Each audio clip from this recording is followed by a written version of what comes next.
ఈరోజు మన encounter news. నేను మీ కే విజయ భాస్కర్. ఇంతవరకు అయితే ఈ 100 డేస్లో అయితే ఏమీ జరిగినట్టయితే నేను అనుకోవటం లేదు. మంచికి ప్రభుత్వం అనేది పెట్టారు అట్లా. మంచి అనేది జనం, మనం మంచి చేస్తే జనమే చెప్తారు, దానికి ఏముంది కానీ అంత బాగుందని చెప్పేసి. అండ్ లిక్కర్ షాప్స్ పబ్లిక్ కూడా అలాగే తయారైనాంలే. మనం కూడా చదువు చెప్పాలని జగన్మోహన్ రెడ్డి తాపత్రపన్నాడు. సిబిఎస్ఈ ఉండాలా, ఇంగ్లీష్ మీడియం ఉండాలా అని. మంచి మద్యం కావాలా, అందరికీ అమికబుల్ రేట్లో కావాలి అనేది మనం ఆశించినాం.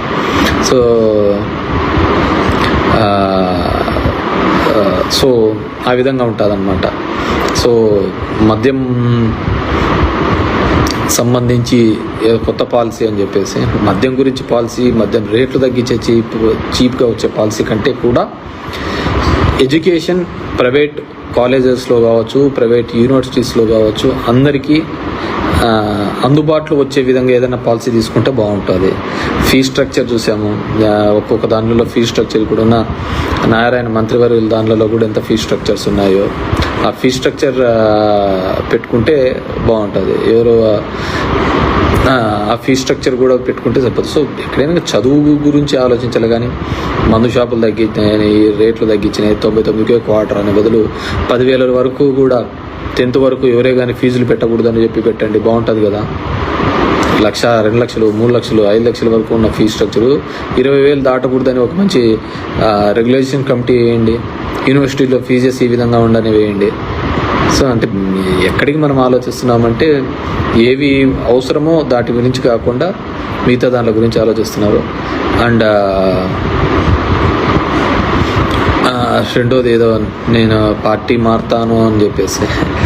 So there is nothing like that. ఎక్కడ ఆ విధంగా ఎటువంటి లేదు.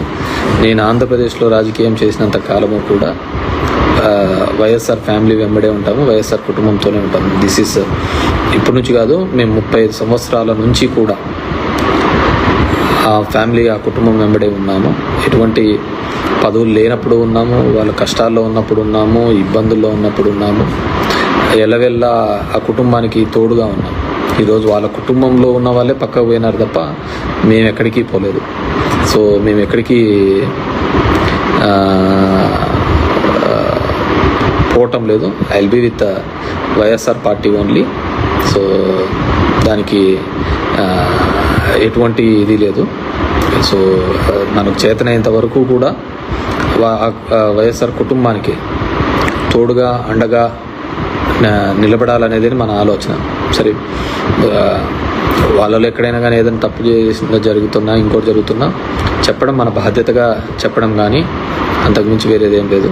సో బేసిక్గా గెలుపు ఓటములు వీటి గురించి కంటే కూడా మనం నమ్ముకున్న వాళ్ళకు అండగా ఉండాలి అనేది నేను మొదటి నుంచి నాకున్న భావన. సో నేను యాక్చువల్గా బేసిక్గా పాలిటిక్స్లోకి వచ్చినది కూడా అదే విధంగా. నా సినారియో కూడా తెలుసు, పొలిటికల్ సిస్టంలోకి ఏ విధంగా రాజకీయాల్లోకి రావడం. మా నాన్న అంతా దూరం పెట్టినది మమ్మల్ని అందరినీ రాజకీయాలకు. కానీ ఎప్పుడైతే మా నాన్న ఆకస్మికంగా చనిపోవడం జరిగిందో, మా చిన్నాన్న అప్పుడు జైల్లో దూరంగా ఉన్నాడు. అలాంటి సందర్భంలోనే మా వర్గానికి, మా గుంపుకు ఎటువంటి హాని జరగకూడదు, ఉండకూడదు అనే ఉద్దేశంతోనే నేను తిమ్మంపల్లిలో కానీ అప్పుడు రాజకీయంగా కానీ అక్కడే ఉండాల్సిన పరిస్థితి. లేకుంటే నేనేమేదో మోజుపడో లేకుంటే ఇంకో దాని మీద పడో నేనేమి రాజకీయాల్లోకి వచ్చినది కాదు. ఆ రోజు మా వర్గం కోసము, మా వాళ్ళ కోసము, మా మనుషుల కోసం, మమ్మల్ని నమ్ముకున్న వాళ్ళ కోసము నేను రాజకీయాల్లోకి రావడం చెప్పింది. ఈరోజు కూడా అంతే. మేము వైఎస్ఆర్ కుటుంబాన్ని నమ్ముకున్నాం.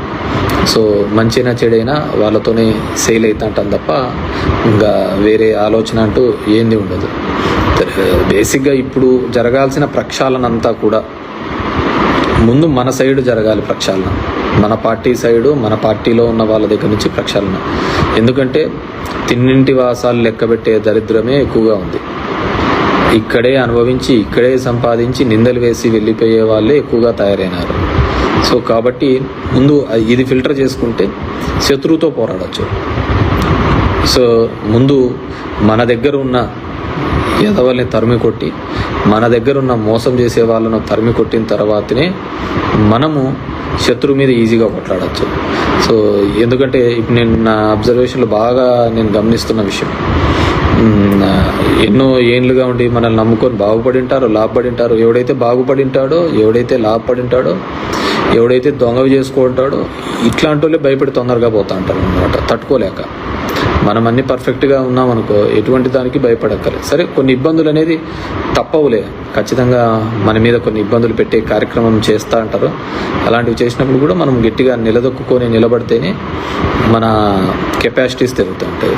మనము సమస్య ఉంది కదా అని అటువైపు బెండ్ అయినామనుకో ఇంకేముంటుంది, నీ యొక్క నువ్వు ఎంత స్టేబుల్ ఎంత స్టాండర్డ్ అనేది ఎవరికి అర్థం కాదు కదా. సో నేను మొదటి నుంచి అంతే, మనం ఎప్పుడైతే క్లిష్టమైన పరిస్థితులలో ఉన్నామో అట్ దట్ టైమే మనము ఖచ్చితంగా టఫ్గా నిలబడాలి, మన నమ్ముకున్న వాళ్ళ కోసం నిలబడాలి, మన నమ్మిన సిద్ధాంతం కోసం నిలబడాలి. సో ఏదైనా కానీ ముందు పార్టీలో ప్రక్షాళన చేసే దిశగా కూడా జగన్మోహన్ రెడ్డి గారు ఆలోచించి ముందు ఆ కార్యక్రమం చేస్తారని అనుకుంటున్నాను. ఎందుకంటే అది అయ్యిందనుకో మిగతాది ఆటోమేటిక్గా నమ్మకస్తుల్ని ముందు పెట్టుకుంటే తర్వాత మిగతా వాళ్ళతో మనం ఎప్పుడైనా యుద్ధం చేయొచ్చు, ఆ యుద్ధం ఎప్పుడైనా జయించవచ్చు.